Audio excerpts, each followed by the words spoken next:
We're going to be talking about writing algebraic expressions from verbal expressions and writing verbal expressions from algebraic expressions.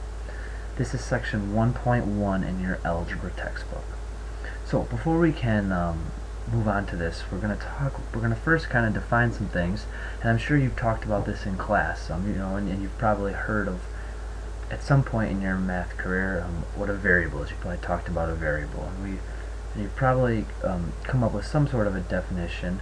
What we're going to define it as is that a variable represents an unknown value. So a variable represents an unknown value. So most commonly you'll see a letter for a variable such as x, n, y. Those letters are usually what we would represent as variables. So a variable represents an unknown value. So when we talk about an algebraic expression is a mathematical phrase. Okay, so it's a mathematical phrase that includes one or more variables. Okay. A mathematical phrase that includes one or more variables. So when we talk about an algebraic expression, okay, algebraic expressions are things. Let's go to the next page here. Algebraic expressions are what you see here. X minus 3, 3y plus 7, y squared plus 2. Those are algebraic expressions, okay? So what we're going to be doing is we're going to be writing algebraic expressions based on these verbal expressions that you see here in numbers 1 through 10. Okay, so we're going to talk about how to do that. But before we can do that, we have to talk about some other words that represent addition, subtraction, multiplication, and division. So some common ones, and again you probably talked about this in class, so let's just reiterate it.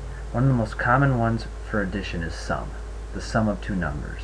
The sum of x and 5. The sum of 3 and 4. It means you're adding the two numbers together. Another thing you might, another word you might hear is added to. 5 added to 6. That would be 11. 7 added to 3. That would be 10. So added to is another phrase. You might also hear more than. What is 3 more than 7? Well, that would be 10. What is 20 more than 21? Well, that would be 41. So more than also can refer to addition. And then the last one I have down, and again there's more, but here's just a few examples, would be increased by. So if I take 7 and I increase it by 8, I have 15. If I take 9 and I increase it by 2, I have 11. So those are some words for addition. The big one with subtraction, I'm sure you've heard of this one, is difference. The difference of 8 and 2 would be 6. How about minus? That's a big one. What's 8 minus 4? Well, it's 2. 9 minus 3, that's 6. Alright, and kind of like we had added to over in the addition sign, we're also going to say subtracted from. What's 8 subtracted from 10?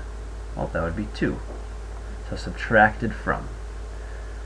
Less than would be another one. Less than.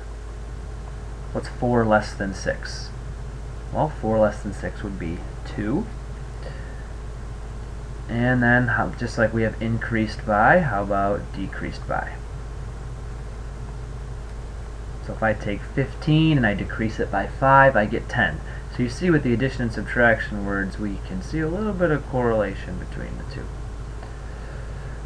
Alright, let's go on to multiplication and division quick. Some words for multiplication. The most common one is product. The product of 8 and 5 would be 40. I'm multiplying them together. The product of 2 and 3 would be 6. Kind of like we have added to, subtracted from, multiplied to would also be a word we use for multiplication. And times is another one here. What's 8 times 3? That'd be 24. What's 2 times 7? That's 14. Another word, and this we're going to get into this more later on in the year, would be of. And that's mainly used in percentages. So if I say, what is 10% of 100, the word of means you're really doing 100 times 0.10. And again, we'll get to that when we talk about percentages. Now, just like in when we have product and multiplication, we also have quotient with division. So you can see that those two line up. And then we also have, like we have multiplied to, we also have divided by. So I could say, what's the quotient of 12 and 3? Well, the quotient of 12 and 3 would be 4. 12 divided by 3 is 4. And then another word we use is ratio. Okay, and again, we'll talk a lot more about ratio in the chapters to come. So let's get down to some examples. If I have x squared, write an algebraic expression for the following. Remember, algebraic expression means x plus 3, or y minus 2. Those are algebraic expressions. They don't include words. Everything you see here, 1 through 9, those are what we call verbal expressions, because they contain words. So if I have x squared, when we see that word squared, think of the number 2. And not just the number 2, but it's a number to the second power. That's what squared means. So x squared is just going to be x to the second power. The word cubed in number 2 means to the third power. To the third power. So y cubed would mean y times y times y, and in an algebraic expression it would be y cubed, y to the third. Okay, that cubed means to the third power. Alright, here's our first buzzword here. We have the sum of a and b. The sum. Remember we talked about up here, we see sum under addition, that tells me I'm going to have a plus sign. Okay, so anytime I see the word sum, that means I got a plus sign. So the sum of a and b means I'm adding a and b together. It's going to be a plus b. Here's another buzzword here, the difference of x and 9. So anytime you see the word difference, that's subtraction. So we're going to have a subtraction sign in there. Now, I would say subtraction is probably the most confusing one of all these. What do I have? Do I have x minus 9, 9 minus x? What do I have here? Well, it's the difference of x and 9. So in this case, we're going to go in order. We're saying, okay, the difference of x and 9 would be like saying the difference of 12 and 9. That would be 3. You do 12 minus 9. The difference of 15 and 9 would be 6. You would do 15 minus 6. So in this case, we're going to do x. The difference of x and 9 would be x minus 9. But you really have to read the subtraction ones carefully. So in this case, we're just going to go in order. Here's another subtraction one. So again, we have to read it carefully. It says a number subtracted from 3. Now, here's a strategy that I always tell my class. Anytime you see the words or the phrase a number, I always cross that off and write x. Or n, or whatever your favorite variable is. So if I have, instead of a number now, I have x subtracted from 3. So what do I have? Do I have 3 minus x? Or do I have x minus 3? Which one is it? This is why subtraction is always confusing. So let's read it. I have x subtracted from 3. That means I'm taking x away from 3. So if I have x subtracted from 3, it's going to be 3 minus x, because I'm taking x away from 3. How about here, number 6? It says 4 times the cube of a number. 4 times the cube of a number. So again, there's that phrase, a number. So I'm going to cross that off and write x. And I'm going to reread it to myself. 4 times the cube of x. Well, what did we do up in number 2? Y cubed was y to the third. So the cube of x would be x to the third. And I have 4 times. Okay, remember, times is our word up here for multiplication. So we have 4 times x cubed. Right, 4 times, or you don't even really have to put the dot there for multiplication if you don't want to. 4 times x cubed.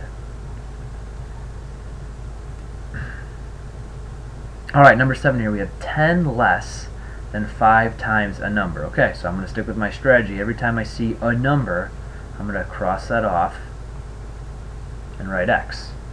So here I have 10 less than 5 times x. Well, let's go with what we know first. What's 5 times x? How can I write 5 times x? Well, it's just 5x. So now I have 10 less than, okay, that's a keyword, less than, that means subtraction, right? So now I'm going to be doing some sort of subtraction here. So it's 10 less than 5x. Okay, so if it's 10 less than 5x, here's 5x, but I need to do 10 less than that. What if it would have said 10 less than 15? Well, then I would have done 15. 10 less than 15 would be 15 minus 10. But it doesn't say that. It says 10 less than 5x. So I have to do 5x minus 10 because I want 10 less than 5x. Alright. Let's go on to number 8 here. Number 8 says twice the sum of 5 and y. Okay, so I like to kind of underline what I know first. So we've already done a problem like this, the sum of x and y. I'm sorry, the sum of 5 and y, so we know that's going to be an addition. So how would I write the sum of 5 and y? Well, I'm adding them together, so it would be 5 plus y. But now it wants twice the sum of that. So whatever this ends up being, I'm going to multiply it by 2. Twice the sum. So how would I write that? Where do I put this 2, this twice? Well, I want to take the sum of this first, and whatever that ends up being, I want to multiply it by 2. So this really reads 2 times the sum, that's where the parentheses come in, the quantity 5 plus y. You want to add those together first, and then whatever you get, you want to multiply it by 2. Okay, 5 times the number added to 8. Okay, there's that added to, so that tells me we're doing an addition sign. There's the times, tells me we're doing a multiplication. But let's first, again, here's a number. So I'm going to cross that out. Because when it says a number, it really just means x. So 5 times x added to 8. Okay, so what would 5 times x be? Well, kind of look, what was here? Up here we had 5 times x, and we wrote 5x. So here, 5 times x would be 5x. And then it says added to 8. So I'm taking 5x and I'm adding it to 8. So this 8's already here. I'm going to add 5x to it. And I kind of like, anytime it says if I have 5x, I like to sometimes in my mind replace it with just a regular number. What if it would have said 6 added to 8? Well, if I have to add 6 to 8, it's going to look like 8 plus 6.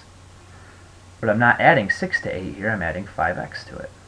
5x added to 8 would be 8 plus 5x. Alright, here we got a tricky one here. It says the sum of the product of 2 times a number and 7. So this is kind of tricky because I got the word sum, which means I'm doing addition. I got the word product, which means multiplication. And I got times, 2 times a number. That also means multiplication. So, what do we got going on here? Let's try to break this up. Well, again, I got a number, so I'm going to cross off that and just write x for my variable. Remember, don't get these multiplication signs down here confused with x up there. These are multiplication signs. So the sum of the product of 2 times x and 7. The sum of the product of 2 times x and 7. Okay, so when it says the product of 2 times x, well, that means I'm multiplying. Remember, product means multiply. I'm multiplying 2 times x. So how would I write that? Well, 2x. So I have the product of 2 times x. I already got that. So it wants the sum of 2x and 7. Well, the sum means addition. So it's going to be the sum of 2x and 7. That means I'm adding 2x and 7 together. So it would be 2x plus 7. Alright, now we're going to go the other direction. Now here it gives us the algebraic expression, so x minus 3, and it wants us to write a verbal expression. So we want to actually write this out in words. Now, there's more than one answer for all of these, okay? Or maybe not more than one answer, but there's a variety of different ways you could word it. So just bear with me. I'm only going to do one. You might have another one that you think is correct. Make sure you run that by your teacher. So it says write a verbal expression. So I have x minus 3. So let's go back to the first page where we had our keywords, subtraction. So I want to use one of these words, difference, minus, subtracted from, less than, decreased by. So if I have x minus 3, I could say I'm going to use less than. So if I have x minus 3, remember what I always crossed off on the first page? Every time it said a number. So anytime I see x here, I can write that in words as a number. So in this case, I could write this is 3 less than a number. 3 less than a number. I could write a number decreased by 3. So a number decreased by 3 would be another way I could write. And there's other correct answers as well. The key idea is just knowing that anytime you see a variable, you're going to write a number somewhere. So here's y in number 12. That means I'm going to write a number. And now in number 12, I got two different things going on. I got multiplication right here, 3 times y, and I also have addition. I'm adding 7 to 3y. So let's take this one at a time. How would I write 3y? Well, if we go back to the first page, that's multiplication. I could use the word product, multiplied to, times. So I like the word product, so I'm going to use that. So I could say the product of 3 and y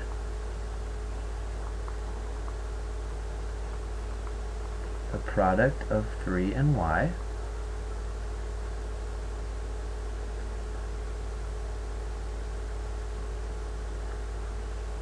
so I'm taking the product of 3 and y added to 7. That would be one way to do it. Another idea, or another option would be I could say, alright, what am I doing? I'm taking the sum, because I'm adding here, I'm taking the sum of what's this? This is 3 times a number. So in other words, I could have wrote a number here instead of y. So the product of 3 and a number added to 7. Another way I could write this is I could say the sum of 3 times a number and 7. The sum of 3 times a number. Remember, I saw y there, so I should write a number. The sum of 3 times a number and 7. 3 times a number, that would be 3y. The sum of 3 times a number and 7 would be 3y plus 7. So I think I actually like the second one a little bit better. And in the first one, remember, instead of y, you should write a number. That was my mistake. So it should be the product of 3 and a number added to 7. Alright, how about number 13? Number 13, we have y squared plus 2. So again, we see the y, so we're going to write a number. That should be the first thing. Anytime you see a variable, you're going to write a number. Let me get another color here so we can... So, what do I have? I have a number squared. Remember, the exponent means the 2 exponent there means squared. So I have a number squared. A number squared. And then what is? And then I have addition. So I could write increased by, added to. So how about a number squared increased by 2?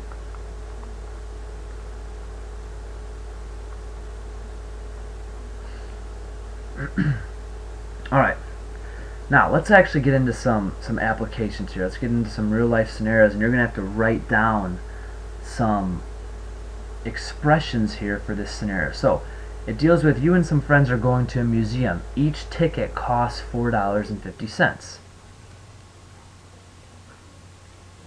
If N is the number of tickets purchased, right, so N stands for the number of tickets purchased, write an expression that gives the total cost of buying N tickets. So we don't really know how many tickets were bought.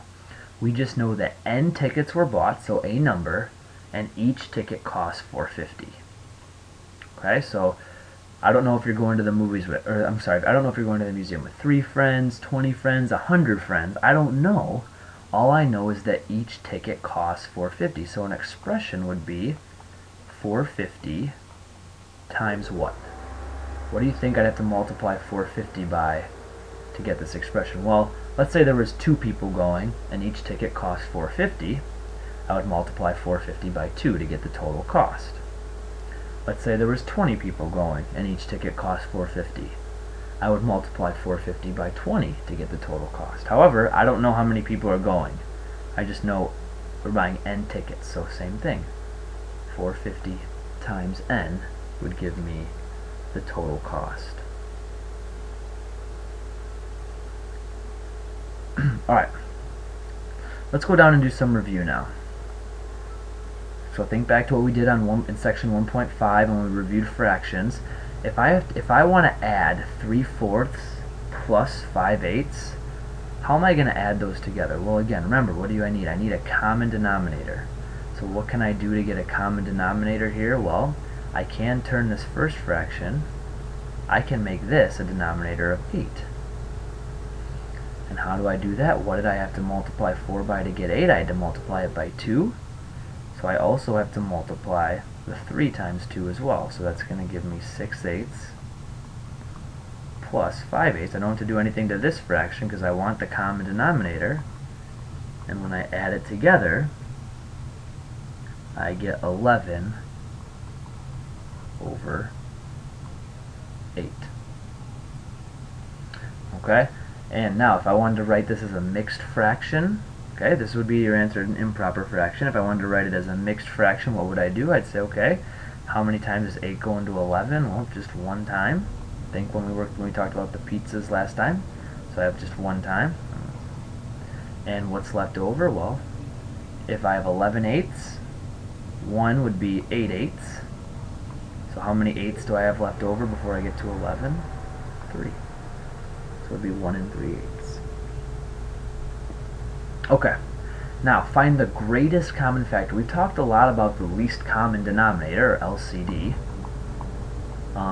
And one of the 2 terms that are widely confused is least common denominator or least common multiple, which we've talked about, versus greatest common factor. Even I sometimes have to remember, wait, what is that? What's least common multiple? What's greatest common factor?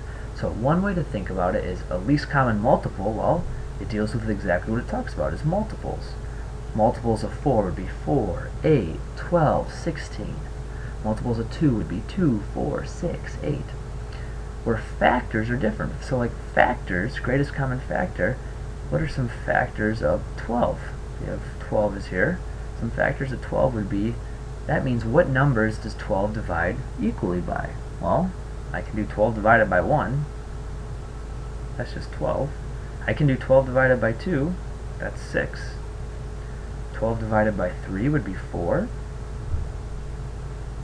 So I can do 3. 12 divided by 4 is 3, so I can do 4. I can't do 12 divided by 5 because that would give me a decimal.